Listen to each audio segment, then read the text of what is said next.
చిన్నో రేపు పొద్దున్నే 5 లేచి బుక్స్ తీయలేదనుకో మీ నాన్నకు చెప్తా. ఆ తర్వాత నీకుంటది నీ పని. వేలకు పోసి మేము చదువులు పంపిస్తుంటే నువ్వు తెచ్చుకునేది బార్డర్ మార్క్సా? రేపు పొద్దున్న నుంచి 5 గంటలకు లెగాల్సిందే నువ్వు.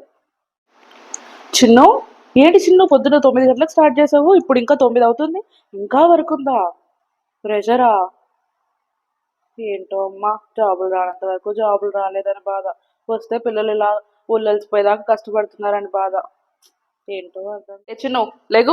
నేను రాత్రే చెప్పా కదా 5 లేసి బుక్స్ తీయాలని చెప్పి. ఇప్పటి వరకు మళ్ళీ పడుకోనున్నావు? అలాగే ఎన్నిసార్లు మోగింది?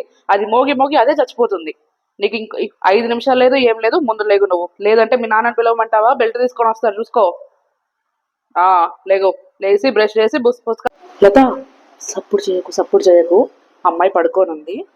రాత్రి పాపం 11 గంటల వరకు అలా కష్టపడుతూ పనులు చేస్తుంది. ఏదో ప్రెషర్ అంట, నాకు కూడా అర్థం కాదు కదా. సర్లే, నువ్వు సపోర్ట్ చేయకుండా నిశ్శబ్దంగా నీ పనులు చేసుకొని నువ్వు వెళ్ళిపో, సరేనా? అమ్మాయి రూమ్లోకి వెళ్ళమాక. అమ్మాయి లేచాక నేనే మాప్ పెట్టుకొని నేనే తుడుచుకుంటాలే కానీ నువ్వు మాత్రం ఇప్పుడు ఆ అమ్మాయి రూమ్లోకి వెళ్ళకుండా బయట పనులన్నీ చేసేసుకో, సరేనా? ఏంటి, హెయిర్ కట్ కావాలా? హెయిర్ కట్ లేదు, ఏమీ లేదు. హెయిర్ కట్ చేసుకుంటే జడలేయడానికి ఇబ్బంది అవుతుంది నాకు Childhood స్కూల్కి Ammo. వెళ్ళేటప్పుడు. ఆ రిబ్బన్లన్నీ ఊడిపోతూ ఉంటాయి, మళ్ళీ అమ్మ ఊడిపోయాయి అనుకుంటూ వస్తావు. అవసరమా? అలాంటివి ఏం లేదు. సైలెంట్ హెయిర్ కట్ చేయించుకున్నావా? భలే ఉందమ్మా. ఏంటమ్మా ఈ జుట్టు ఇలా ఉంది, రింగులు రింగులు. ఇలా నీకు అసలు రింగుల జుట్టే లేదు కదా. ఓ, కర్లు చేయించుకున్నావా? కానీ ఎంతైనా చాలా బాగుందమ్మా. నువ్వు మొన్న ఒక డ్రెస్ తెచ్చుకున్నావే, అదేంటి, బాడీ కాన్. ఆ డ్రెస్ మీదకి ఈ జుట్టు ఇలా విరబోసుకొని ఉంటే ఎంత బాగుంటుందో. నెక్స్ట్ టైం ఏదైనా ఫ్రెండ్స్ తో బయటకు వెళ్ళినప్పుడు వేసుకోవే.